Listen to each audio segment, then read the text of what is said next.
And I got a couple of very happy Christies down here with me. Drummond as well, but Linford, before we talk to your dad, let's have a word with you. I mean, that was pretty emphatic, wasn't it? Oh, well, definitely. I mean, I knew I had to get out. John Drummond got a lightning start, and, you know, I was just following him. But saying, I mean, this isn't the beginning or the end of anything. I mean, we still got Stuttgart to go. This is just a stepping stone towards it. And, you know, we'll forget this in about 5 or 10 minutes. So, I don't think you will, actually. I don't think that millions of people out there will forget it. But how significant really is this victory for you after all this time, Linford? Well, it's not really, you know, I wouldn't say it's significant because, you know, Carl's a world champion. He's won a lot of things. So, I mean, this, for him, I mean, he's been through all this before many times, and we've got to do it again in Stuttgart. So, as I say, it's a stepping stone towards what's going to happen. Just before we have, I think Carl Lewis is about to join us, actually. Carl's just going to come in. Carl, thanks very much for joining us. First of all, before we see the race again, you were unhappy about something. Just what was it? At the end? No, we thought you seemed to be unhappy, disturbed, and were complaining about something at the end. No, not really. Everything was fine. Yeah, it's fine. I mean, it would have been nice to have been a little warmer and drier, but it was fine. No, everybody, it's very nice here. Oh, good. No complaints about your block slipping or anything like that? No, they didn't slip or anything. I didn't do anything out of them, but they didn't slip. Okay.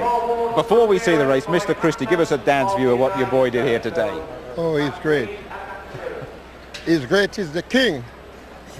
Oh, so well, in my dad's eyes, I'm the king. If he's not the king for you, he isn't the king for anybody, is he, really? That's right, and the entire world is watching him. How nervous were you before the race? I wasn't. A lot of people nervous, but I never nervous. Okay, let's just have another look at it. James Drummond, we haven't heard from you so far. You surprised a lot of people. Just give us a quick thought about how things went from your point of view. John Drummond, sorry. Well, I was anticipating a great start today. And all I wanted to do was stay strong through the last part of my race. I've been having trouble with that. I knew Linford and Carl, you know, because of their last half of the race surges was going to come. I just wanted to stay under control, keep my rhythm all the way through. I didn't think Linford was that close throughout the race, but he made that surge that last 10, 20 meters, and I just held on best I could. And hey, I mean, he won the race. Carl, you're a realist. A bit disappointed by the way you've run here tonight? Well, I would have liked to have mechanically won a lot better. I didn't really do what I had to do out of the blocks, but you know, I'll be over here. We have a few more weeks, and I'll have some things to tune on, and I'll be ready in a couple of weeks. Any reasons why it just wasn't there for you tonight? Well, I mean, I'm not going to give any excuses because it's easy to say that.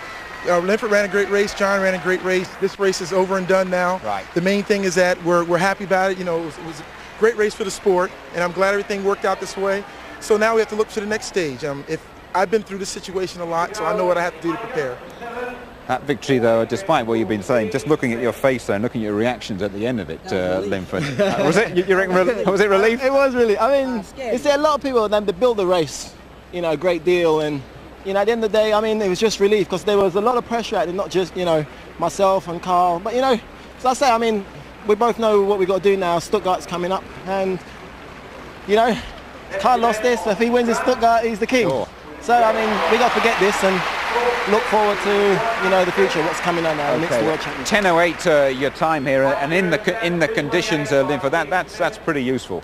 Well, for me it is. You know, the gym this year. I mean, I've been injured, but I'm running a lot more consistent. I'm running the better half, and I said, I mean, the injury I thought was a blessing in disguise, and things are going really, really well. Let's just go very quickly. You're going to do it in Stuttgart as well?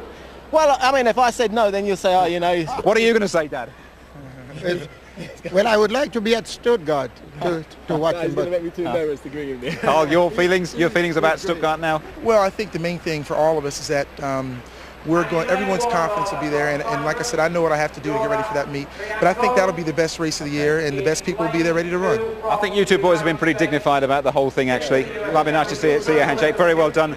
Thanks very much indeed for joining us. You too, John, as well. Appreciate it. I just want to say good stuff. I want to say thanks to Linford and Carl for inviting me to the party. You said it, and you played a big part in the party as well.